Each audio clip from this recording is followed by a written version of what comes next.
बिहार की राजधानी पटना में सुरभि हत्याकांड का पुलिस ने खुलासा कर लिया है। इस हत्याकांड के पीछे कोई और नहीं बल्कि सुरभि का सबसे करीबी था। जी हां, इसके पति और उसके प्रेमिका और देवर ने अस्पताल कर्मियों के साथ मिलकर पूरी हत्या के स्क्रिप्ट बनाई और उसके बाद जब सुरभि एशिया हॉस्पिटल की संचालिका जो थी वो अस्पताल में मौजूद थी, उसी दौरान इस हत्याकांड को अंजाम दे दिया गया। पुलिस ने गिरफ्तारी को लेकर अपने आधिकारिक बयान में कहा कि 5 लोगों को गिरफ्तार किया है। इस पूरे हत्याकांड के गुत्थे सुलझाने में इलेक्ट्रॉनिक सर्विलेंस और कई इनपुट के आधार पर कार्रवाई की गई।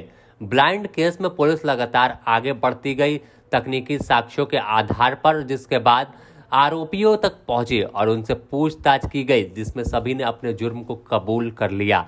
हालांकि इसने अभी बताया नहीं है कि किस वजह से सुरभि की हत्या की गई थी, लेकिन इसमें कई जानकारी निकलकर सामने आई है।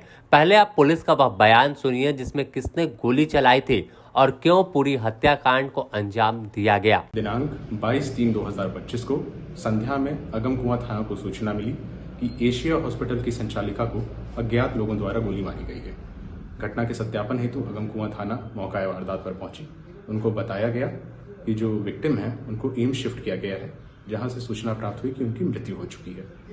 इसी क्रम में हत्याकांड का FIR रजिस्टर करते हुए इसका अनुसंधान किया गया और अनुसंधान उपरांत जो मानवीय इनपुट्स हैं और जो टेक्निकल इनपुट्स हैं उनके आधार पर इस हत्या के षड्यंत्र रचने एवं साक्ष्यों को छिपाने में 5 लोगों को अरेस्ट करके माननीय न्यायालय में फॉरवर्ड किया गया है। तो साफ तौर पर पुलिस ने एक बड़े मामले का खुलासा किया है और एशिया हॉस्पिटल जो पटना के बाईपास रोड में है, वहां की संचालिका सुरभि राज की हत्याकांड का खुलासा किया और सुरभि के पति और उसकी प्रेमिका, देवर और अस्पताल कर्मियों को सलाखों के पीछे भेज लिया।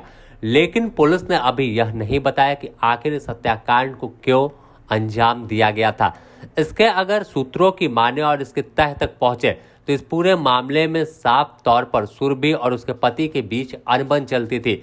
बात बात में किसी बात को लेकर नोक झोंक होती रहती थी और सबसे बड़ी वजह थी कि सुरभि के पति और उसके प्रेमिका जो एक महिला के साथ प्रेम संबंध चल रहा था, प्रेम प्रसंग का मामला चल रहा था, तो इसकी भी जानकारी सुरभि को थी और जिन तमाम लोगों को लेकर हर दिन विवाद होता रहता था। तो माना जा रहा है कि हत्याकांड की मेन कड़ी जो सुरभि के पति की प्रेमिका है वह हो सकती है। इसी वजह से हत्याकांड के अंजाम दिया गया होगा, क्योंकि जब तक सुरभि थी उसका पति अपनी प्रेमिका के साथ नहीं रह सकता था। सुरभि को बीच में रोड़ा बनता देख इसे सभी ने मिलकर रास्ते से हटाने का निर्णय लिया और एक मजबूत रणनीति बनाई, जिसके तहत उसे गोली मारकर हमेशा के लिए मौत के नींद सुला दिया। बता दें कि यह पूरा मामला पटना के आगमकुआं थाना क्षेत्र के धनकी मोड़ के पास का है, जहां पर एशिया हॉस्पिटल है और एशिया हॉस्पिटल की संचालिका डॉक्टर सुरभि राज के चैम्बर में घुसकर अपराधियों ने ताबड़तोड़ गोलियां चलाई थी। संचालिका पर 6 से 7 गोली चली थी। वही गोली चलने के भनक किसी को नहीं लगी थी, क्योंकि अपराधियों ने पिस्टल में साइलेंसर का इस्तेमाल किया था। इस हत्याकांड में सुरभि राज के पिता ने अस्पताल कर्मचारियों के साथ साथ अन्य कई लोगों पर हत्या की आशंका जताई थी और मुकदमा दर्ज कराया था, जिस मामले में अब पुलिस ने खुलासा किया है और तमाम लोगों को चौंका दिया कि किस तरह से इस हत्याकांड को उसके पति के इशारे पर अंजाम दिया गया था। Bureau report, the news post, Patna.